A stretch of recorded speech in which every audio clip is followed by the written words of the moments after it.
హారూన్ అల్ రషీద్ ఖలీఫాగా ఉన్న కాలంలో బగ్దాద్లో ఒక వింత బ్రహ్మచారి ఉండేవాడు. అతని పేరు అబూ అల్ హసన్.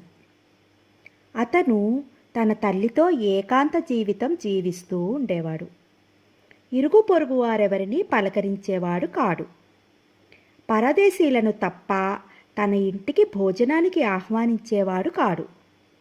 ఒకసారి ఆతిథ్యం ఇచ్చిన మనిషికి మరొకసారి ఇచ్చేవాడు కాడు.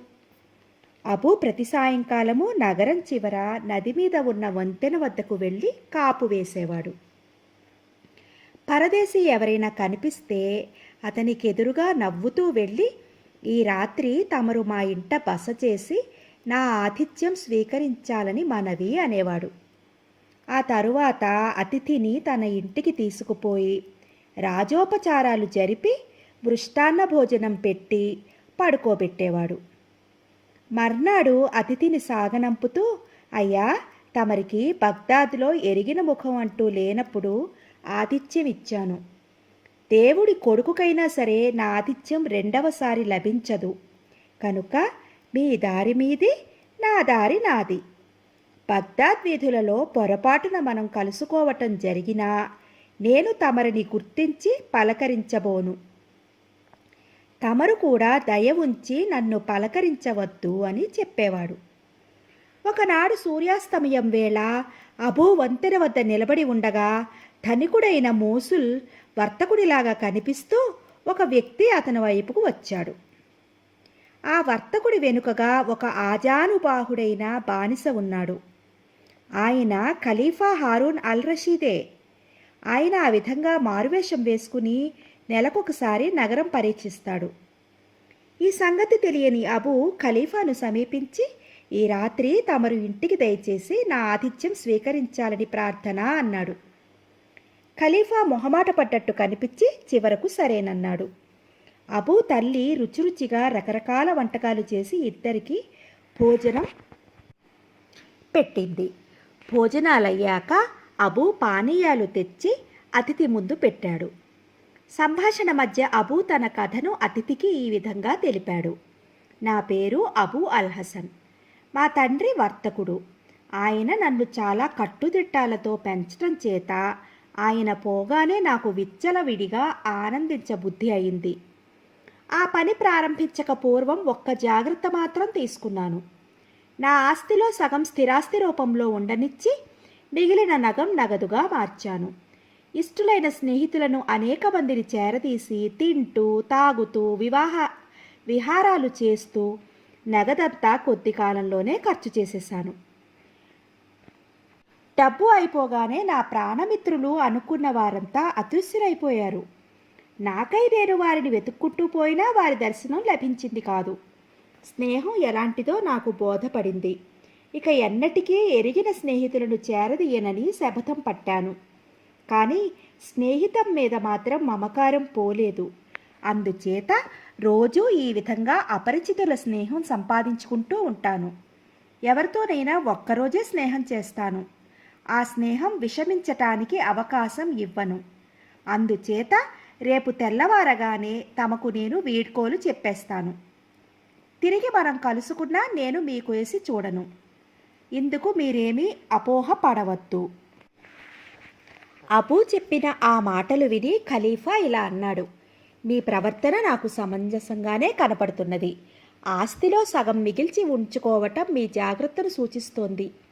మీ స్నేహపాత్రతలో కూడా లోటేమీ లేదు. రోజుకొక కొత్త వ్యక్తితో స్నేహం చేసుకుంటున్నారు. ఒక్కటే నన్ను బాధిస్తోంది. ఈ ఆతిథ్యానికి ఏదన్నా ప్రత్యుపకారం చేద్దామనుకున్నాను. కానీ మీరేమో రేపు ఉదయమే వీడ్కోలు చెప్పేస్తామంటున్నారు. రావంటి మిత్రుడు తీర్చగల కోరిక మీకేదీ లేదా? మీతో ఇలా సరదాగా సంభాషించడం కంటే నాకు మీ నుంచి కావలసినదేమీ లేదు. నాకు జీవితంలో ఒక ఆశ కానీ కోరిక కానీ లేదు. నేను ఎవరి నుంచి ఏ సహాయమూ ఆశించను. అందుచేత మీరు నాకు ప్రత్యుపకారం చేసే విషయం తలపెట్టనే వద్దు అన్నాడు అబూ. మరి కాసేపు ఇద్దరూ మాట్లాడినాక ఖలీఫా, మీ సంతుష్టి నిజంగా ఆశ్చర్యంగానే ఉంది. మీరు ఇంకొకరి నుంచి ఏ సహాయమూ కోరకపోతే అందులో వింత ఏమీ లేదు. కానీ మనిషి అన్నాక ఏ కోరిక ఉండకుండా ఉండదు. తీరినా తీరకపోయినా కోరికలు ఉండి తీరతాయి. మీ వంటి వ్యక్తిలో ఎటువంటి కోరికలుంటాయో తెలుసుకోవాలని నాకు కుతూహలంగా ఉంది. స్నేహపూర్వకంగా చెబితే విని సంతోషిస్తాను అన్నాడు. అబూ కొంచెంసేపు ఆలోచించి నవ్వుతూ, నాకు ఒక్క కోరిక ఉన్నమాట నిజమే, కానీ అది తీరేది కాదు. ఒక్కరోజు ఖలీఫా కావాలని నాకు కోరిక ఉన్నది అన్నాడు. ఖలీఫా అయ్యి ఒక్కరోజులో ఏం సాధిద్దామని అని అడిగాడు ఖలీఫా ఆత్రంగా. బగ్దాద్ నగరంలో 4 పేటలున్నాయి. 4 పేటలకు 4 దండనాయకులు పాలకులుగా ఉన్నారు. మా పేటకు పాలకుడుగా ఉన్నవాడు ఒట్టి పశువు, పాపాత్ముడు, సంస్కారం ఏ కోసానా లేనివాడు. ఈ దుర్మార్గుడి పాలనలో ఏ స్త్రీ యొక్క సౌశీల్యానికి ఆదరణ లేదు. ఈ పాపాత్ముడు మా పేటను నరకం కన్నా ఘోరంగా చేస్తున్నాడు. వీడికి కుడి చెయ్యి ఎడమ చెయ్యిలాగా 2 పరమనీచులున్నారు. నేను ఒక్కరోజు ఖలీఫా కాగలిగితేనా, నాకు ధనమక్కర్లేదు, అధికారం అక్కర్లేదు, కానీ ఈ 3 నరపశువులను కొరత వేయించి మా పేటకు చుట్టుకున్న శని విరగడ చేతును అన్నాడు అబూ. ఈ మాటలు వినేసరికి ఖలీఫాకు అబూ మీద గల సద్భావం మరింత పెరిగింది. ఎందుకంటే దుష్టులైన అధికారులపై ఆగ్రహం కలిగేది ఎప్పుడైనా సజ్జనులకే గాని సామాన్యులకు కాదు. ఖలీఫా అబూ కోరిక తీర్చ నిశ్చయించుకుని అతను చూడకుండా అబూ పానీయంలో మత్తుమందు కలిపి తన చేత్తో అందించాడు.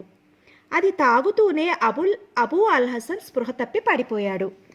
ఖలీఫా అబూను తన బానిస చేత మోయించి తెల్లవారేలోపుగా రాజసౌధానికి వెళ్ళిపోయాడు. మర్నాడు ఉదయం అబూ అల్ హసన్కు స్పృహ వచ్చేసరికి అతను ఖలీఫా శయ్యాగారంలో హంసతూలికా తల్పం మీద పడుకుని ఉన్నాడు. అద్భుతమైన దుస్తులు ధరించిన దాసదాసీ జనం అతన్ని చూడగానే తలలు వంచారు. వాకిలి వద్ద ఖలీఫా గారి దర్శనార్థం వచ్చిన వజీర్లు, సామంతులు నిలబడి ఉన్నారు. బల్లపై ఖలీఫా ధరించవలసిన దుస్తులు, తలపాగా మొదలైనవి పెట్టి ఉన్నాయి. అబూ కళ్ళు తెరవటం గమనించి పెద్ద వజీర్ జాఫర్ సమీపానికి వచ్చి సలాం చేసి, ఏలినవారు లేవాలి, ఉదయపు ప్రార్థనలకు వేళ కావచ్చింది అని విజ్ఞాపన చేసుకున్నాడు. అబూకు ఏమీ అర్థం కావటం లేదు.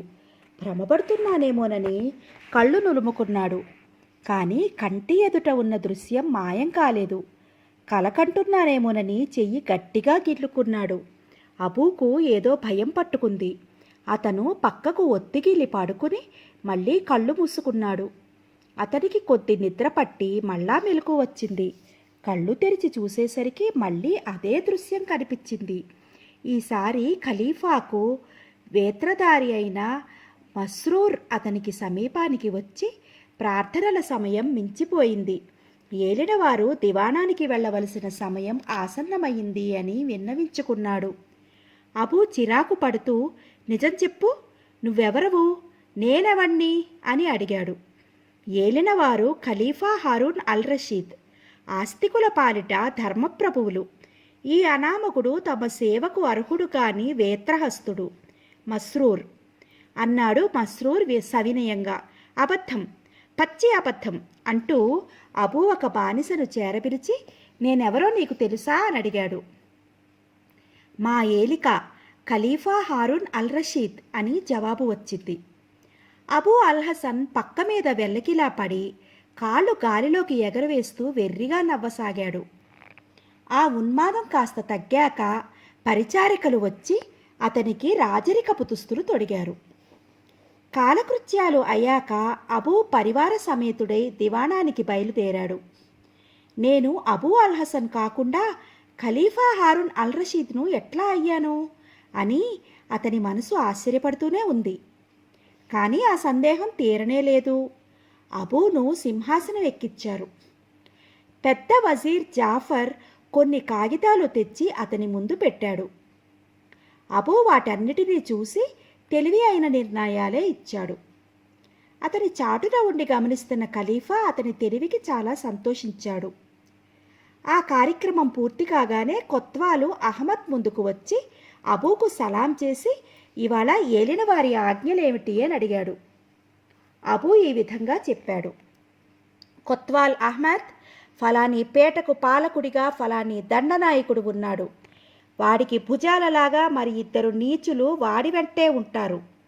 నువ్వు ఆ ముగ్గురిని పట్టుకుని ఒక్కొక్కడికి ముందు 400 కొరడాల దెబ్బలు కొట్టించు. తరువాత ముగ్గురికి మసిపాతలు తొడిగించి గాడిదల మీద వెనక్కి తిప్పి కూర్చోపెట్టు.